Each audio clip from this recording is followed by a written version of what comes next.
Secundaria tercer grado. Formación cívica y ética. Derechos de los adolescentes. Las y los adolescentes valoran la importancia de los derechos que garantizan su desarrollo individual y social y conocen formas de participación que permiten demandar la creación de condiciones para poder ejercerlos. Alumnas y alumnos de tercer grado de secundaria, sean bienvenidas y bienvenidos a la programación de Aprende en Casa. Una propuesta diferente para que desde su casa ustedes puedan acercarse a los contenidos de las asignaturas de tercer grado, los cuales les serán de mucha ayuda en su crecimiento personal, así como en sus escuelas y en general en su relación con todas las personas. Es por ello que los invitamos a compartir esta información y aprovechar las oportunidades que nos brinda la tecnología, sin salir de casa. Y para entrar en materia, hoy les vamos a proponer que revisemos un tema que nos interesa a todas y a todos: el respeto a los derechos de los adolescentes como referente para el desarrollo de la sociedad. En esta actividad, los adolescentes reflexionan sobre la importancia de conocer sus derechos, contar con las condiciones que garanticen el ejercicio de la libertad, la igualdad y a participar en asuntos que son de su interés en sus espacios de convivencia. La escuela y la familia son espacios que pueden aprovecharse para promover prácticas y pautas de relación entre los adolescentes, donde se practiquen valores y actitudes orientadas a respetar sus derechos.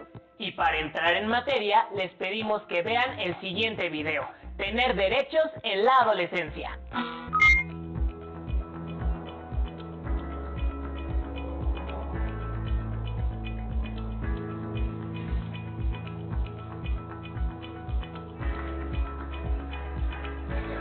Mira, ahí está otra vez solito. ¿Lo conoces? Más o menos. Viene casi todas las mañanas. Y una vez le pregunté por qué se queda horas contemplando la escuela y me dijo que tiene ganas de estudiar, pero su padre no le deja. ¿Entonces trabaja? Sí. Oye, ¿y tú sabes cuáles son todos los derechos que tenemos los adolescentes? Claro. A ver, dímelos. El primero... ¿Cuáles son tus derechos como adolescente?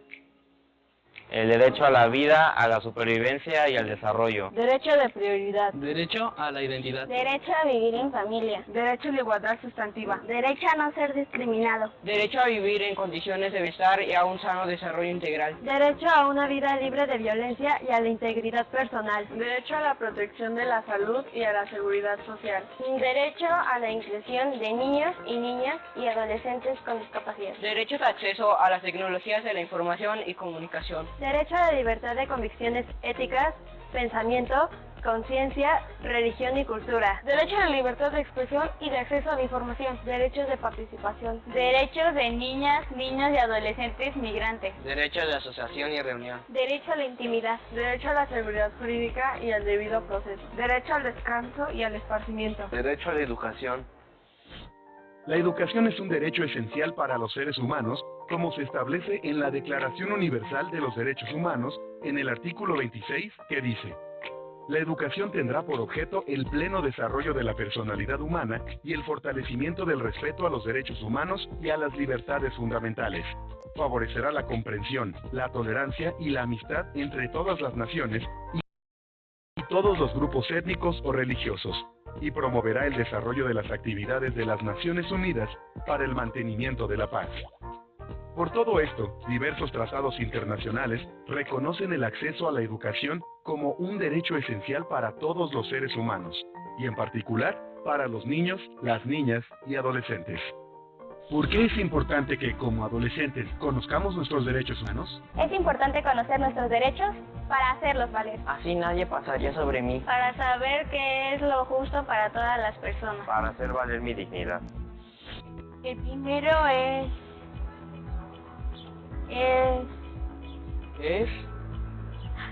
es más importante saber cómo ejercer nuestros derechos que saber recitarlos uno por uno, porque hay que defenderse cuando... ¿Y tú? ¿Cómo crees que puedes ejercer y defender tus derechos? Si quieres saber más sobre el tema, consulta la página de la Comisión Nacional de los Derechos Humanos. Como hemos visto, es importante conocer cuáles son los derechos que tienen los adolescentes, el poder identificar la normatividad nacional o internacional que los garantiza y por qué es importante conocerlos. Es importante saber cómo ejercer los derechos, pues ello hace posible demandar la creación de condiciones para hacerlos valer y poder ejercerlos. Uno de los derechos que están garantizados por la normatividad nacional es el derecho a la libertad de expresión y de acceso a la información, el cual puede consultarse en la Comisión Nacional de los Derechos Humanos del país. Para conocer más sobre el ejercicio de la libertad como un derecho de los adolescentes, los invitamos a ver el video El Derecho a la Libertad. Es que no puede ser. Es increíble que esté pasando esto hoy en día. ¿Cómo pueden prohibir ver un partido de fútbol a las seguidoras iraníes? Sí, y según la nota les prohibieron también manifestarse. Pero tienen derecho a mostrar que no están de acuerdo. Claro, y también tienen derecho a opinar y a ejercer su libertad. Pero parece que en ese país... La libertad es la facultad natural que tiene el ser humano de comportarse de una manera y de otra, o de no hacerlo, por lo que es responsable de sus actos. Así, una persona puede ejercer su derecho a la libertad, pero este termina donde empieza el derecho de la otra persona. La libertad puede ser individual o colectiva. La primera se centra en el individuo y la segunda en los grupos.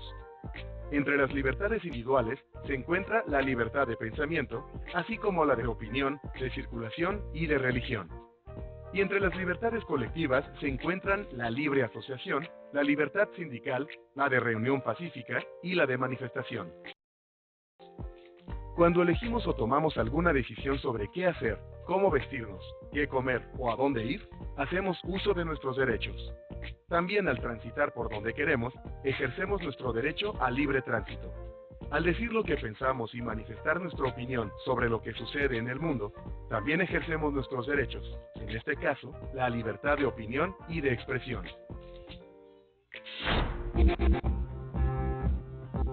Primero hablaría con mis padres y les explicaría las razones, el por qué me gustaría practicar ese deporte. O en el caso de las artísticas, igual de por qué querría cantar, bailar o hacer cualquier tipo de esas cosas. Investigaría el motivo por qué y trataría de solucionarlo.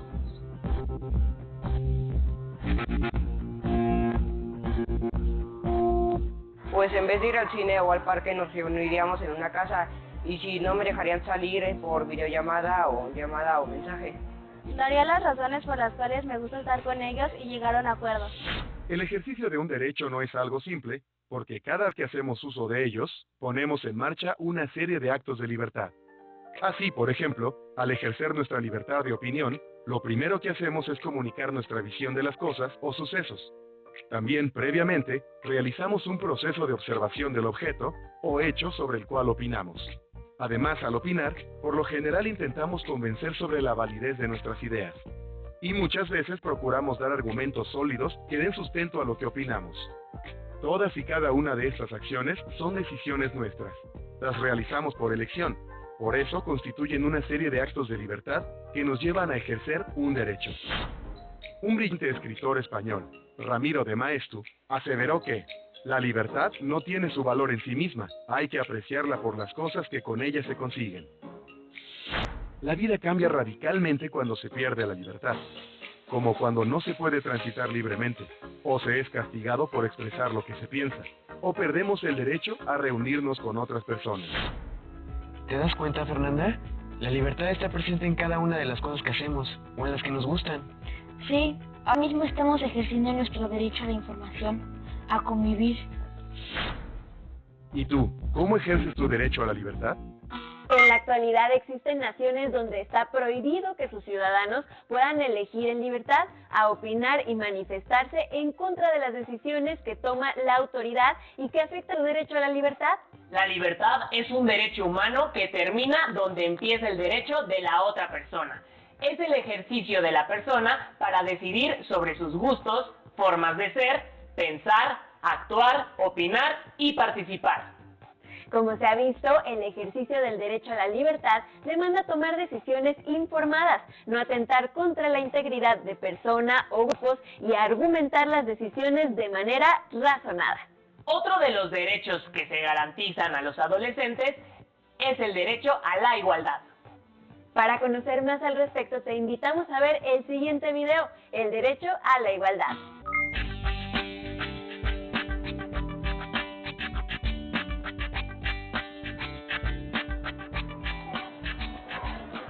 Oye, Fernanda, ¿te parece bien si integramos a Lucía a nuestro equipo para el trabajo de biología? Ya ves que todos no quieren, solo porque está en silla de ruedas. Sí, es cierto. Ahora le voy a preguntar si quiere integrarse. Va. A lo largo de la historia, las diferencias entre personas han sido utilizadas para justificar ventajas para algunos grupos y desventajas para otros. Así, por ejemplo, durante siglos, las mujeres vieron impedido su derecho al voto, solo por ser mujeres. En tanto, la facultad de dirigir el destino de las naciones era y sigue siendo un privilegio casi exclusivo de los hombres. Todos somos diferentes, eso es evidente. Sin embargo, una de las condiciones para que prevalezca la justicia es el apego a la igualdad. En una sociedad, la igualdad se instituye a través del derecho. Así, aun cuando todos somos diferentes en gustos, aficiones e intereses, ante la ley, todos somos iguales con los mismos derechos y obligaciones.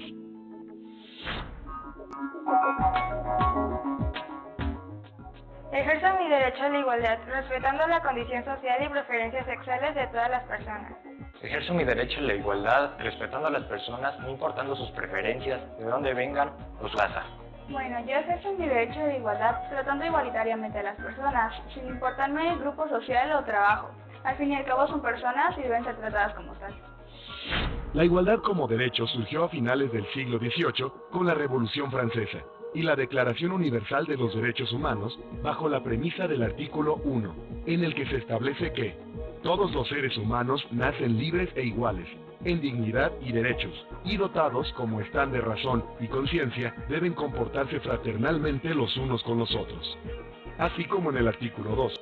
En nuestro país, el derecho a la igualdad queda manifiesto en distintos puntos de la Constitución mexicana. El artículo 1, que prohíbe la discriminación. El artículo 4, que reconoce la igualdad de derechos entre hombres y mujeres. El artículo 31, que establece la equidad tributaria. Y el artículo 123, que hace referencia a la igualdad retributiva y señala que, a trabajo igual, salario igual. Además de lo anterior, se han generado otros esfuerzos en este sentido, como el Programa Nacional para la Igualdad y No Discriminación 2014-2018, donde se establecen líneas de acción para mejorar las garantías de igualdad de trato y de oportunidades. También, en la Ley para la Protección de los Derechos de las Niñas, Niños y Adolescentes, se reconoce la igualdad sustantiva, es decir, el acceso a todos los menores al ejercicio pleno de sus derechos universales.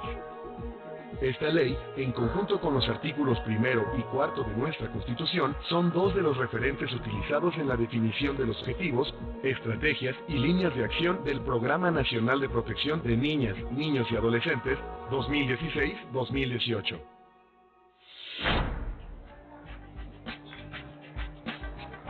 Listo, está con nosotros, en nuestro equipo. Ahorita que estabas con ella me di cuenta que todos somos diferentes, no solo Lucía. Por eso, en el respeto a la diversidad, está el derecho a la igualdad. Tienes que traducirme lo que acabas de decir, ¿eh? Porque todos tenemos derecho. ¿Y tú, conoces las leyes e instituciones que te ayudan a hacer valer tu derecho a la igualdad y a la no discriminación? Resulta relevante conocer que la diferencia entre personas ha sido aprovechada por algunos grupos para obtener ventajas y beneficios, negando con ello el derecho a la igualdad de todas las personas. Un ejemplo fue la larga lucha que libraron las mujeres para lograr la igualdad en el derecho al voto. En sociedades democráticas como la nuestra, la igualdad de derechos para personas y grupos se garantiza a partir de las leyes, sin importar su color de piel, su religión, cultura, tradiciones, creencias, condición social o económica, todos son iguales. Ante la ley, todos tenemos los mismos derechos. Garantizar el ejercicio pleno de los derechos universales de niñas, niños y adolescentes demanda el ejercicio del derecho a participar en asuntos públicos. Para contar con mayor información del derecho referido, te invitamos a ver el siguiente video, el derecho a participar en la escuela. ¿Alguna vez te has preguntado qué podemos hacer para mejorar nuestra comunidad? Como ciudadanos, es nuestra responsabilidad dar seguimiento a las promesas de campaña de nuestros representantes electos. Debemos conocer quiénes son y cuáles son sus propuestas para poder ejercer nuestro derecho a opinar y participar en asuntos que involucran a toda una comunidad. La participación es el principio central de la vida democrática de cualquier país. Los jóvenes también podemos asumir la democracia como sistema de vida, es decir, al observar, vigilar y tomar decisiones en asuntos públicos de la vida diaria, dicho de otra manera, participando de manera directa. Veamos más acerca de esto. Las siguientes son modalidades de participación directa, que contemplan una consulta a la población, más allá de los procesos electorales regulares. Un referéndum es cuando se pregunta sobre la aprobación o rechazo a la creación, modificación, derogación o abrogación de leyes. El plebiscito propone a la sociedad la elección entre posibles alternativas sobre algún asunto muy importante en la vida colectiva. La iniciativa popular y el derecho de petición abren la posibilidad de que los ciudadanos organizados participen directamente en el proceso legislativo y en la forma de actuación de los poderes ejecutivos. Otra forma de participación es el llamado derecho de revocación del mandato o de reclamación, que asegura la posibilidad de interrumpir el mandato otorgado a un representante político, aunque haya ganado su puesto en elecciones legítimas, aunque en nuestro país todavía no se practica. En fecha reciente, se presentó una iniciativa ante el Congreso Federal que busca que la revocación de mandato aplique para el presidente de la República, diputados federales y locales, gobernadores, integrantes de los ayuntamientos, así como los titulares de las alcaldías en la Ciudad de México. En México, la participación de menores de edad está contemplada en la Ley General de los Derechos de Niñas, Niños y Adolescentes, que en su artículo 71 establece que niñas, niños y adolescentes tienen derecho a ser escuchados y tomados en cuenta en los asuntos de su interés, conforme a su edad, desarrollo evolutivo, cognitivo y madurez. En el artículo 72 se menciona que las autoridades federales, de las entidades federativas, municipales y de las alcaldías de la Ciudad de México están obligados a disponer e implementar los mecanismos que garanticen la participación permanente y activa de niñas, niños y adolescentes en las decisiones que se toman en los ámbitos familiar, escolar, social, comunitario o cualquier otro en el que se desarrolle. El artículo 73 establece que las niñas, niños y adolescentes tienen derecho a participar, a ser escuchados y tomados en cuenta en todos los procesos judiciales y de procuración de justicia donde se diriman controversias que les afectan. Finalmente, el artículo 74 menciona que niñas, niños y adolescentes también tienen derecho a que las diferentes instancias gubernamentales, en los 3 órdenes de gobierno, les informen de qué manera su opinión ha sido valorada y tomada en cuenta su solicitud. Un espacio en el que pueden participar los jóvenes, las niñas y los niños es la consulta infantil y juvenil, organizada por el Instituto Nacional Electoral, que es un espacio para expresar libremente las opiniones de los menores de edad y poner en práctica el derecho a participar.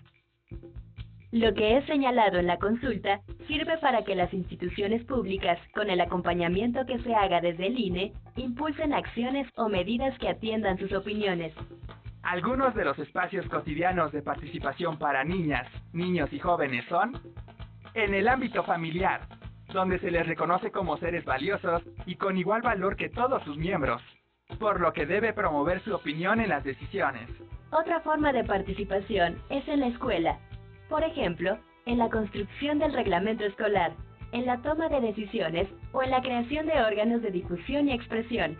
También pueden participar en los procesos de evaluación y reconocer los conocimientos y las estrategias de aprendizajes adquiridos. La participación activa de jóvenes, niñas y niños en las decisiones importantes de nuestra comunidad es fundamental para la construcción de un México fuerte, democrático y justo. Tu participación es parte del cambio y la mejora que requiere tu comunidad y el país. Asumir la democracia como forma de vida implica ejercer nuestros derechos de libertad de conciencia, de opinión y de participación en los asuntos que nos afectan. ¿Y tú, de qué manera participas en asuntos de interés colectivo? Ahora podemos valorar la importancia de que en el país existan distintas modalidades de participación en asuntos públicos de la vida diaria.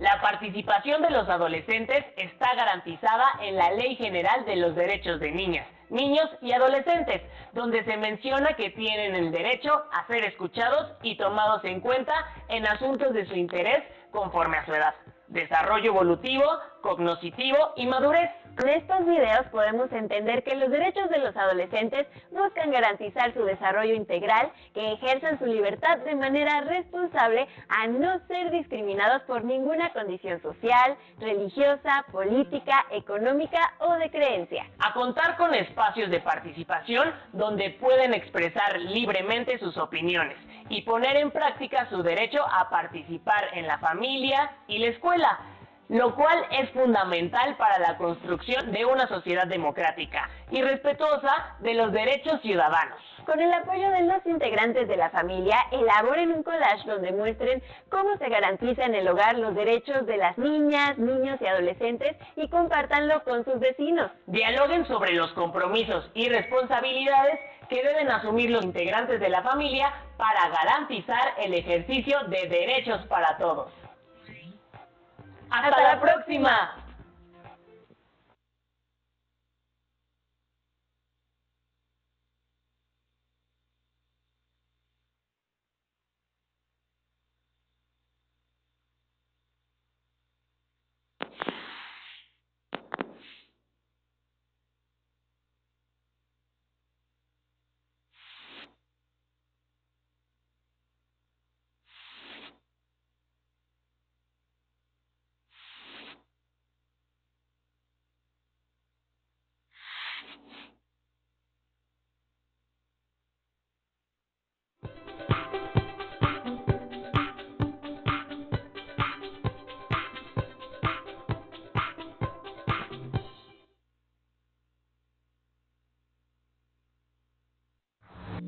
En el programa Derechos de los Adolescentes de la asignatura de Formación Cívica y Ética aparecieron las siguientes actividades. ¿Les parece si las recordamos juntos?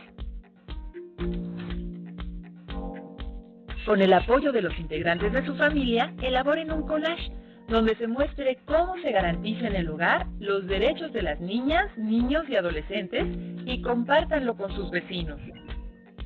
Dialoguen sobre los compromisos y responsabilidades que deben asumir los integrantes de la familia para garantizar el ejercicio de derechos para todos. Una vez que hayan hecho las actividades, es muy importante que las guarden en su carpeta de experiencias.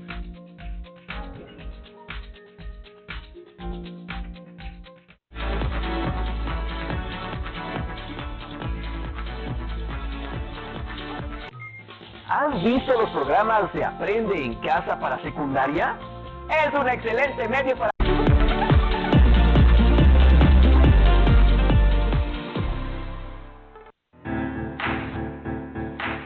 Secundaria tercer grado. Matemáticas. Sucesiones cuadráticas. Que el alumno encuentre el enésimo término de una sucesión cuadrática y que encuentre una expresión general cuadrática que presente el enésimo término de una sucesión. Bienvenidas y bienvenidos a este programa de matemáticas en Aprende en Casa, dirigido a las alumnas y los alumnos de tercer grado de secundaria. Esta serie es un esfuerzo de la Secretaría de Educación Pública para conseguir llevar los contenidos de las asignaturas a las y los estudiantes que han tenido que permanecer en casa. Durante este tiempo en el que no hay clases en las escuelas, es básico que se concentren en ser pacientes para poder sobrellevar esta situación de la manera más funcional. Cada programa contiene diferentes datos y ejemplos. Les recomendamos platicarlos con su familia e involucrarlos en sus proyectos y tareas para fomentar el trabajo colaborativo. Pongan mucho cuidado en ser puntuales con sus horarios, para que la disciplina los ayude a obtener mejores resultados. y colecten todos los trabajos que realicen durante este periodo en una carpeta de experiencias.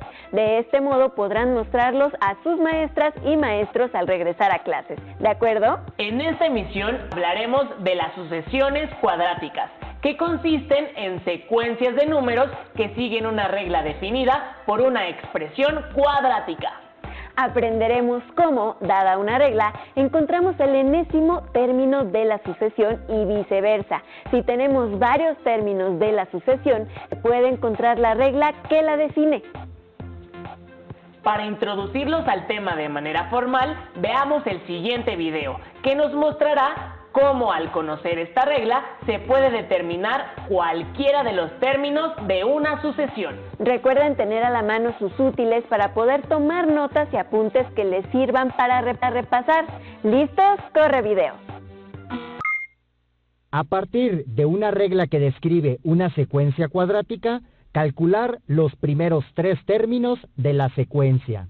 Para esto hay que sustituir el valor del enésimo término por el término que se está buscando. Es decir, para el primer término se escribe n igual a 1 y se sustituye en la fórmula, reemplazando cada variable n por un paréntesis. Así que se tiene un paréntesis al cuadrado más 5 paréntesis más 3. Ahora, dentro de cada paréntesis se sustituye el valor de n, en este caso 1. Se observa que tienen 3 términos, el primero de ellos 1 por 1 igual a 1, el segundo término es igual a más por más, 5 por 1 igual a 5 y el tercer término es independiente, así que se baja exactamente igual.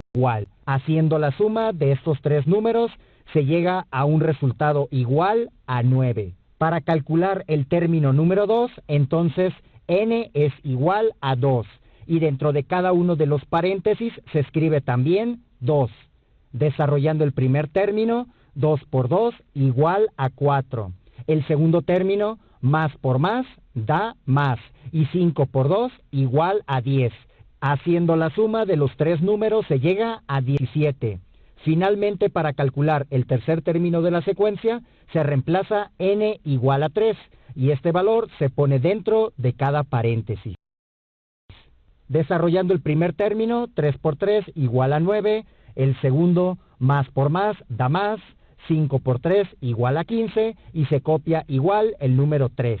Haciendo la suma, el resultado es 27. De esta manera fue posible encontrar los 3 términos de la secuencia cuadrática n cuadrada más 5n más 3.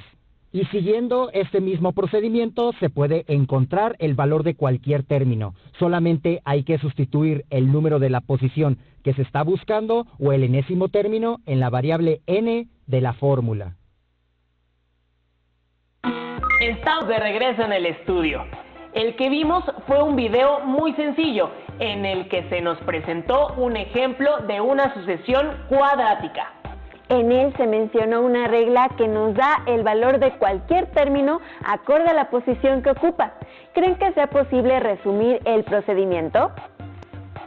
En el siguiente video se considerará el caso contrario, cuando se tienen los números y hay que encontrar la regla. Esto se logra siguiendo un procedimiento que se conoce como el método de las diferencias. Pongan mucha atención, registren en sus apuntes la información que les pueda servir. Adelante. ¿Qué tal? En este programa mostraremos cómo obtener la expresión general cuadrática del término enésimo de una sucesión numérica. Veamos.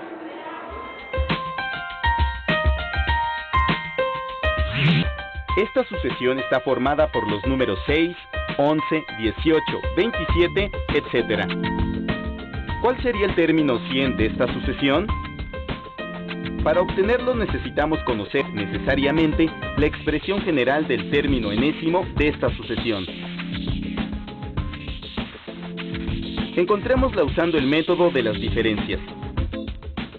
En primer lugar, obtengamos las diferencias del nivel 1.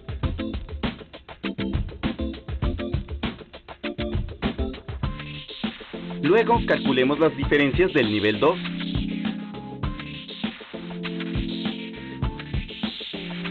En este caso, vemos que todas las diferencias del nivel 2 son iguales a una constante.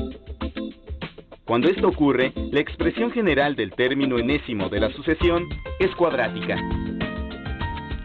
Pero una expresión general cuadrática es de la forma an cuadrada más bn más c, donde n es la variable y las letras a, b y c representan valores numéricos.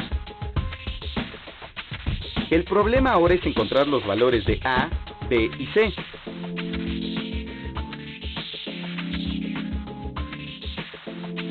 Puede demostrarse que para tal objetivo basta resolver 3 ecuaciones lineales, construidas bajo la misma receta. Veamos.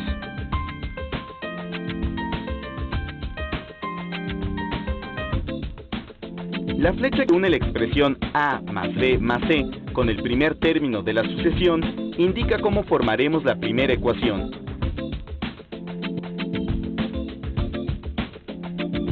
La suma de los valores de a, b y c es igual al primer término de la sucesión. Ahora nos fijamos en las diferencias del nivel 1 y se plantea la segunda ecuación. 3 por a más b es igual a 5.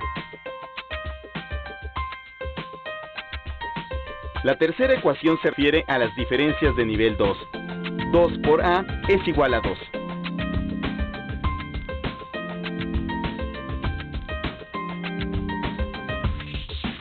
¿Qué coeficiente de la expresión general cuadrática encontraremos si resolvemos la ecuación 3?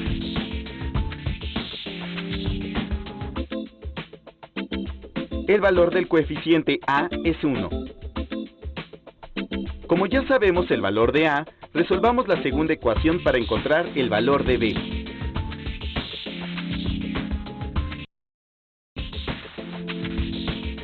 El valor de b es 2. Finalmente, ahora podemos resolver la primera ecuación para encontrar el valor de c.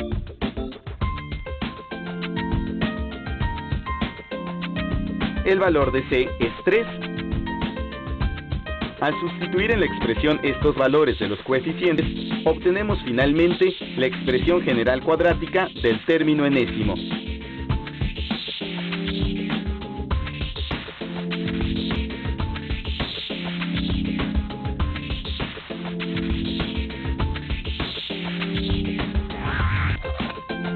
Por fin hemos encontrado la expresión general cuadrática de la sucesión 6, 11, 18, 27, etc.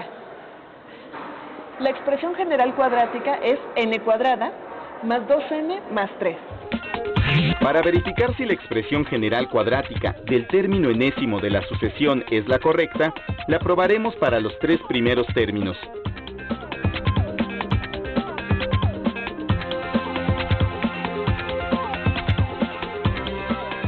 ¡Fabuloso! ¡Sí funcionó! Para resolver el problema inicial, podemos usar la expresión general cuadrática obtenida. Sustituyamos la n por 100 en la expresión y realicemos las operaciones indicadas.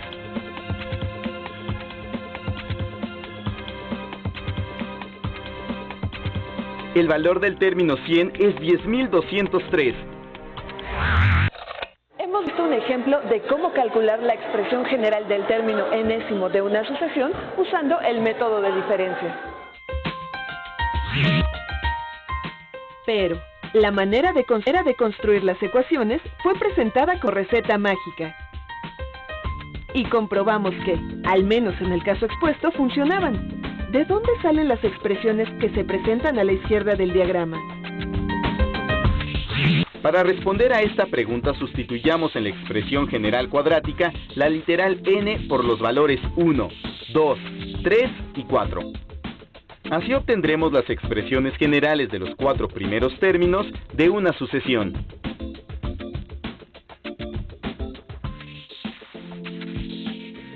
Formemos una sucesión, pero esta vez de expresiones algebraicas. El primer término de la sucesión es a más b más c. El segundo término de la sucesión es 4a más 2b más c. El tercer término es 9A más 3B más C. Y el cuarto es 16A más 4B más C. Y así siguiendo. Se puede usar cualquiera de estas expresiones. Nos conviene entonces usar la primera de ellas, la más sencilla, A más B más C igual al primer término de la sucesión. Analicemos ahora las diferencias de nivel 1 en nuestra sucesión. Nuevamente puede usarse cualquiera de estas relaciones. Escojamos la primera.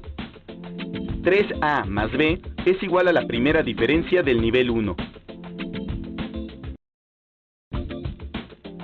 Ahora, fijémonos en las diferencias del nivel 2 de la sucesión. Efectivamente, las diferencias del nivel 2 son todas iguales. 2A. Este es el origen de la tercera ecuación. De este modo, pueden establecerse las tres ecuaciones que permiten calcular el valor de cada coeficiente de la expresión general cuadrática. Hasta ahora hemos visto cómo se plantean las tres ecuaciones que hay que resolver para encontrar la expresión general cuadrática. Esta nos permite encontrar cualquier término de una sucesión cuyas diferencias del nivel 2 son iguales a una constante. Obtengamos las diferencias de la sucesión 1, 3, 11, 25, etc. Como las diferencias del nivel 1 no son iguales, procedamos a encontrar las del nivel 2. ¿Existen diferencias en el nivel 2? Finalmente obtenemos las ecuaciones para calcular los valores de los coeficientes A, B y C. La primera ecuación es A más B más C igual a 1. La segunda ecuación es 3A más B igual a 2. La tercera ecuación es 2A igual a 6. ¿Cuál de las tres ecuaciones podemos resolver primero?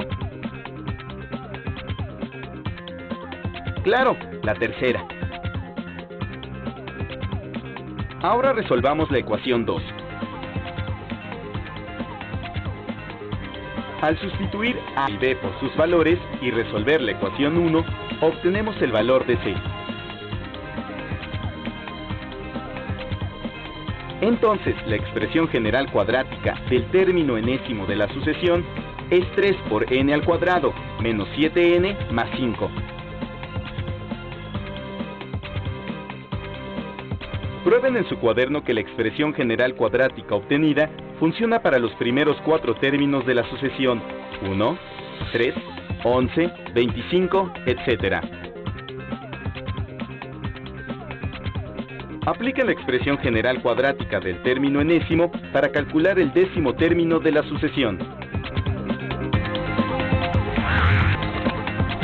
Te invitamos a que practiques el método de diferencias para obtener la expresión general cuadrática de sucesiones, donde la constante diferente de 0 se encuentra en el nivel 2 de las diferencias. ¡Hasta la próxima!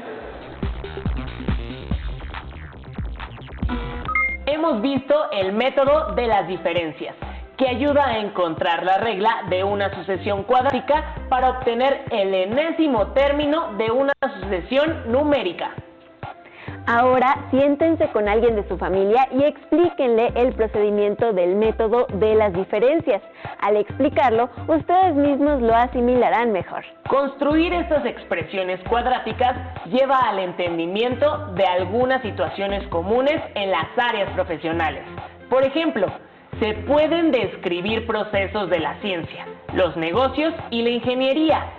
Se usa para calcular el crecimiento de la población o las ganancias esperadas en el comercio. Planteen el tema a alguien de su familia y juntos investiguen en qué situaciones es posible utilizar las relaciones cuadráticas. Por ahora nos despedimos.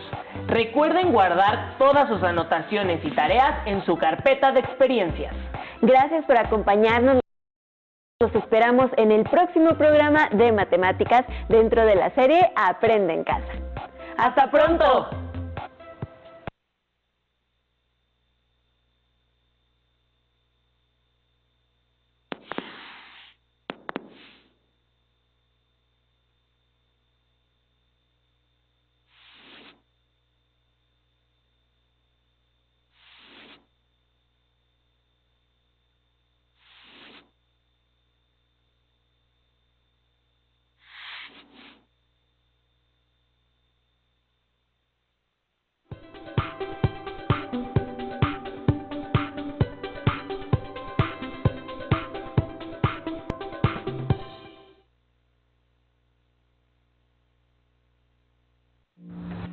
Después de ver el programa Sucesiones Cuadráticas de la asignatura de Matemáticas, los invito a recordar algunos de los planteamientos que se realizaron en el programa.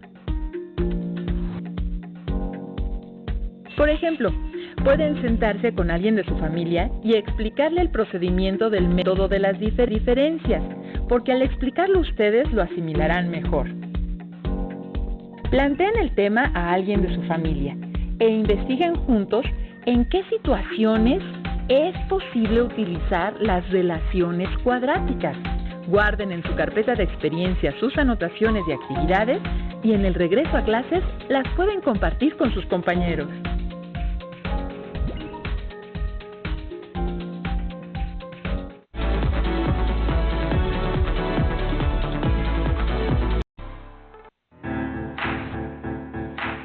Secundaria tercer grado. Español. Para entender un tema. Ampliar tu conocimiento de las características del lenguaje oral y escrito y utilizarlo para comprender y producir textos lúdicos que ayuden a propósitos de estudio. ¿Qué tal, alumnas y alumnos de tercer grado de secundaria? Sean bienvenidos nuevamente a la programación de Aprende en Casa. Esta nueva estrategia de aprendizaje nos acerca a los contenidos de las asignaturas y áreas que corresponden al tercer grado. Creemos que esta programación fortalecerá sus conocimientos al momento de regresar a la escuela. Y entrando en materia, ¿se han dado cuenta que en su rutina diaria han tenido que leer algún texto de arte o ciencia? Para comprender temas especializados, una estrategia consiste en jerarquizar y definir su contenido. Para ello, les presentamos a continuación el video ¿Cómo aprendemos? Estrategias para pensar. Veámoslo. Estrategias para pensar, un curso para razonar mejor y tomar decisiones creativas en equipo. Capítulo 1. ¿Cómo aprendemos? Tiene nuestra atención, don Malaquías. ¿Por qué pensamos como pensamos? Bien, para entender por qué pensamos como pensamos, nos servirá preguntarnos, ¿cómo aprendemos? ¿Y cómo aprendemos? ¿Saben qué es esto? ¿Un huesito de metal? ¿Un 8 de acero? Parece parte de algo mecánico. Me parece que lo he visto antes. Es un pedazo de información que se puede convertir en un conocimiento. Bueno, metafóricamente. Ya verán por qué. Les presento a alguien que se pasó la vida estudiando el conocimiento y la manera en que aprendemos. Jean Piaget. Jean Piaget fue un psicólogo suizo que estudió cómo se va construyendo el pensamiento y la inteligencia. Observó sobre todo el aprendizaje en los niños. Descubrió que los humanos vamos aprendiendo en varias etapas a partir de que nacemos. El primer periodo es el llamado sensomotor. Al principio, las personas solo tenemos reflejos, como el asustarnos con los ruidos fuertes, succionar lo que nos acerquen a la boca o agarrar lo que nos pongan en la mano. En este periodo aprendemos a movernos y a percibir el mundo a través de nuestros sentidos. Combinando los movimientos, los sentidos y los reflejos, empezamos nuestros primeros aprendizajes, que son habilidades. Por ejemplo, si nos ponen algo en la mano, nos lo llevamos a la boca. Y si sabe bueno, tendemos a repetir esa acción. Se van creando esquemas o programas que repetimos. Empezamos a notar que hay causas y efectos. Empujar un objeto hace que se caiga. Estos esquemas serán la base de todo conocimiento que construyamos después. Inicialmente no nos damos cuenta de que las cosas siguen existiendo aunque salgan de nuestra vista, pero luego lo aprendemos. Se llama permanencia de los objetos. En este periodo somos completamente egocéntricos. Literalmente solo somos capaces de ver las cosas desde nuestro punto de vista. Así andamos más o menos hasta que cumplimos 2 años. El segundo periodo se llama preoperacional y dura hasta los 7 años. Ya sabemos caminar y manipular objetos con más precisión. es un periodo en el que ya somos capaces de entender símbolos, señales que representan otras cosas, como las del lenguaje.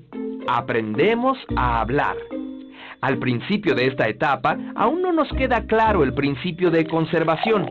Si vaciamos el contenido de un vaso ancho a otro delgado y alto, estamos seguros de que el vaso alto tiene más líquido. Es un periodo de mucha curiosidad. A los 4 años nos la pasamos preguntando los porqués de todo. De los 7 a los 11 años estamos en el tercer periodo, el de las operaciones concretas. Aquí ya entendemos la conservación.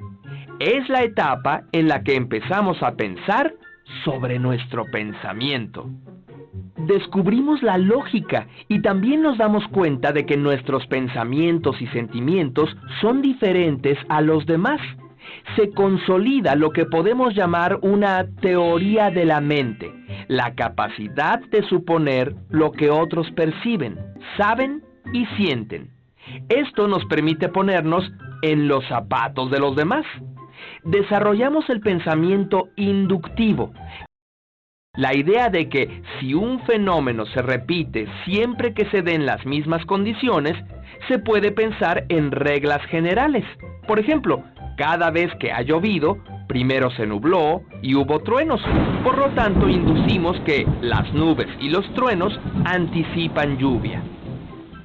En este momento es cuando se consolida el conocimiento, organizándolo en estructuras mentales ya con orden y jerarquías. Por ejemplo, entendemos que animales es una categoría que incluye perros, gatos y otros, y a su vez, perros incluye tanto a un chihuahua como a un gran danés. Estos esquemas van a ser muy importantes después. Recuérdalos. El cuarto periodo empieza a los 11 años más o menos. Se llama periodo de las operaciones formales. Surge el pensamiento deductivo. A partir de premisas generales podemos sacar conclusiones particulares. Por ejemplo, sabes que el Tingo solo tiene camisas blancas y rojas. Sabes que se puso una camisa y no se puso una blanca. Deduces entonces que se puso una camisa roja. Empezamos a usar el pensamiento abstracto. Por ejemplo, si escuchamos el dicho, el león no es como lo pintan, sabemos que no habla de leones ni de pintura, sino que es lenguaje figurado, y el dicho se aplica a situaciones donde la realidad no corresponde con la manera en que es relatada. En este periodo empezamos a hacernos preguntas filosóficas que van más allá de nuestra experiencia inmediata. ¿Y qué sigue después del cuarto periodo? Según Piaget, este periodo dura el resto de nuestra vida, enriqueciéndose y complejizándose. Yo sospecho que es posible ir más allá de la cuarta etapa, más allá del pensamiento formal. La complejización del pensamiento puede llevar a ampliar la comprensión y la conciencia. Si se quedan, hablaremos de eso en episodios posteriores. Oiga, don Malaquías, ¿cómo funciona eso de los esquemas? Verás, los esquemas son la manera en la que organizamos lo que vamos aprendiendo. Los esquemas son modelos mentales. Para poder adquirir conocimientos y habilidades, necesitamos que formen parte de estructuras en nuestra mente. Si no, no entran. Podemos poner una analogía así. Un esquema es como el librero donde colocamos los libros que forman nuestro conocimiento. Cuando somos muy pequeños, aún no tenemos esquemas, y por eso es muy difícil que tengamos recuerdos anteriores a cierta edad. Poco a poco vamos construyendo esquemas, primero muy sencillos y después más complejos. Al proceso de integrar nuevos conocimientos a tus esquemas le llamamos asimilación. Pongamos un ejemplo sencillo. Este es nuestro amigo el Tingo cuando era un niño pequeño. Le enseñaron que hay una categoría de animales llamada perro, a los que identifica como animales peludos de 4 patas, porque en su casa tiene un perro así llamado Fido. En su esquema de perro tiene el conocimiento Fido es un perro. Cada que conoce un perro nuevo, obtiene un conocimiento. Júpiter es más grande, pero también es un perro. Pistacho es pequeño, pero encaja en la estructura. También es un perro. Incorpora en su esquema que los perros pueden morder y ladrar, y va entendiendo que hay perros de varios tipos. Así va asimilando conocimientos sobre los perros. Pero a veces algo no encaja en los esquemas. El Tingo conoció a Chano, un xoloescuincle. ¡Qué raro animal! ¡No tiene pelo! El Tingo entra en un desequilibrio. Acaba de conocer algo que no encaja en sus esquemas. Sus papás le dicen que también es un perro, que se llama xoloescuincle. Entonces, el Tingo modifica su esquema para poder darle cabida al nuevo conocimiento y recuperar el equilibrio. A este proceso se le llama acomodación. Otro día, el Tingo va al zoológico y se encuentra a un animal que coincide con lo que él conoce como perro, pero es un lobo. Lo quiere asimilar en su esquema, pero sus papás le explican que se trata de un animal diferente. Ahora, el Tingo debe hacer un esquema nuevo para poder asimilar nuevos conocimientos. Esta es otra forma de acomodación.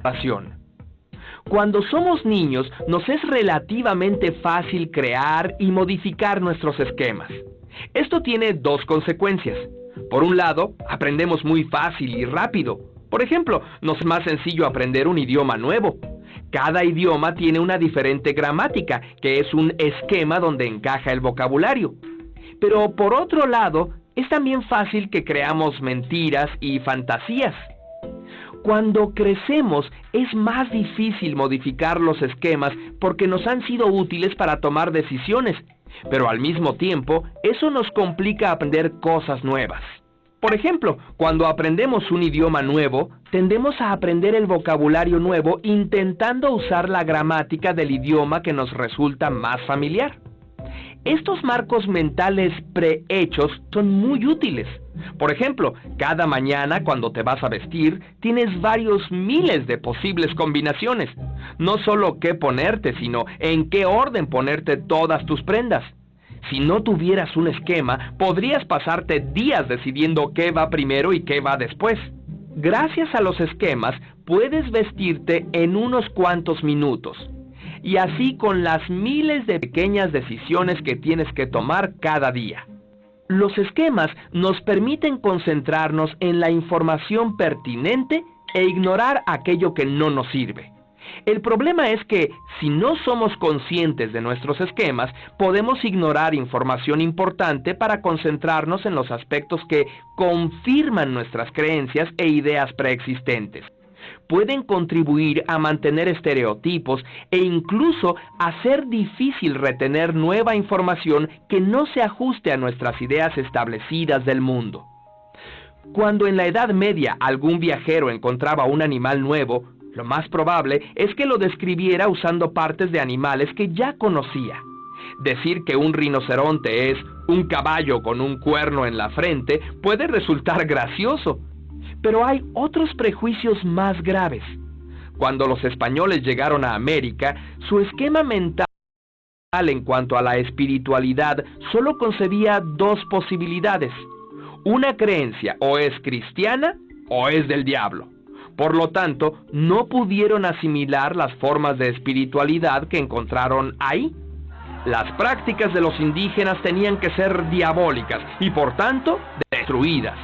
Hay estudios que han demostrado que no es posible aprender algo que no encaja con nuestros esquemas si no estamos dispuestos a modificarlos. Y la información no sirve de nada a menos que la integremos de alguna manera a nuestros esquemas. ¡La encontré! ¡Lo sabía! La pieza es un eslabón de una cadena de bicicleta. Así es.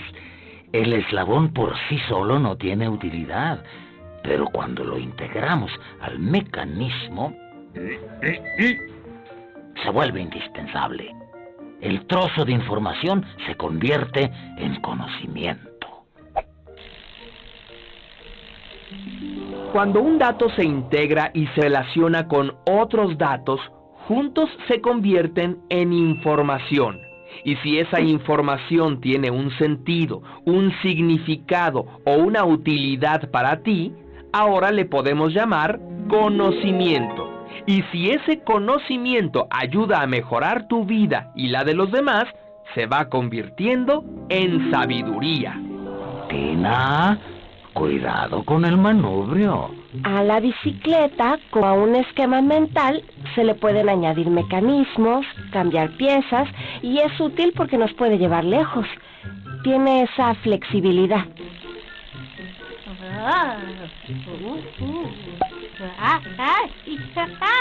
Pero al mismo tiempo no puede ser tan floja o flexible que se caiga a pedazos. Sospecho que si nuestros esquemas mentales no tuvieran cierto rigor, sería muy fácil creer cualquier cosa y que nos engañen.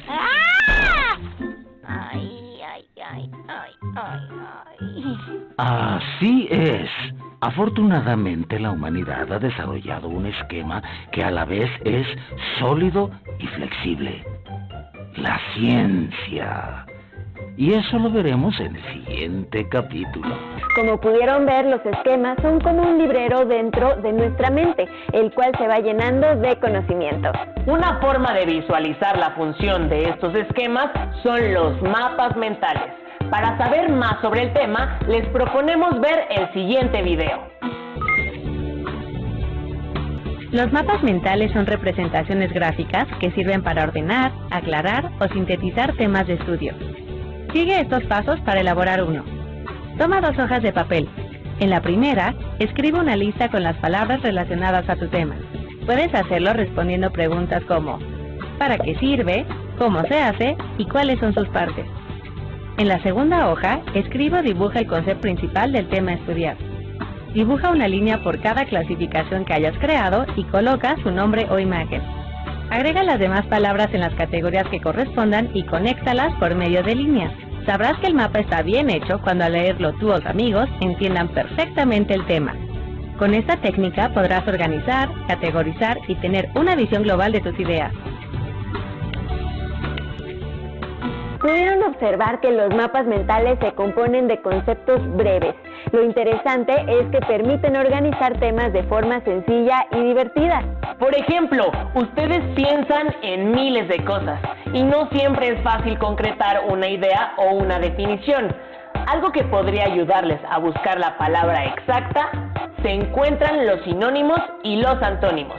Veamos juntos el siguiente video.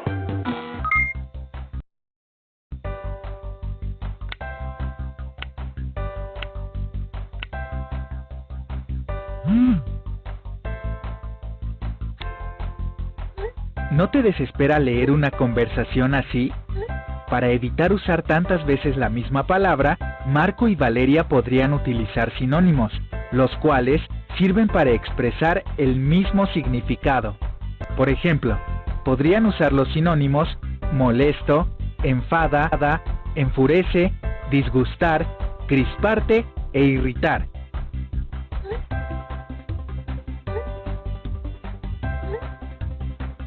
¿Notaste el contraste de ideas? A estas palabras que expresan una idea contraria se les conoce como antónimos. Por ejemplo, enojado y contento, o decepcionado y orgulloso. Así que la próxima vez que envíes mensajes a tus amigos, procura variar tus palabras utilizando sinónimos y antónimos. Para llegar a la recta final les proponemos lo siguiente. A partir de un texto, intenten crear un mapa mental. Agreguen a cada concepto un sinónimo o un antónimo. Marquen con un color distinto cada uno. Compartan en familia. Finalmente, y para enriquecer su vocabulario, realicen un crucigrama. Es un ejercicio donde pueden practicar el uso de las palabras sinónimas y antónimas. Inténtenlo, es un buen reto. Fue un gusto compartir con ustedes. Nos volveremos a enlazar en una emisión más de Aprende en Casa. ¡Hasta la próxima!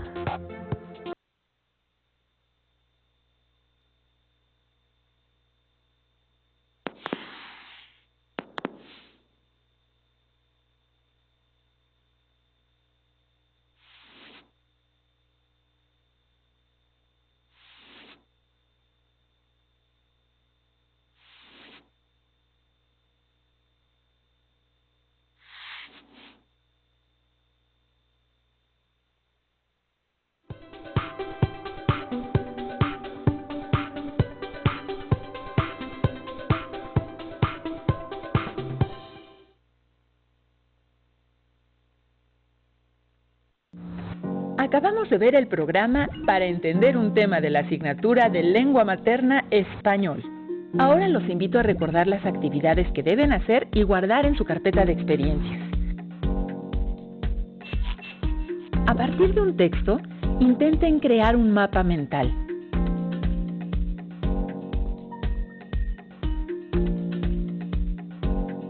Agreguen a cada concepto un sinónimo o antónimo. Marquen con un color distinto cada uno. Todo esto lo pueden compartir con su familia. No olviden guardar sus anotaciones y actividades en su carpeta de experiencias para que en su regreso a clases las puedan compartir.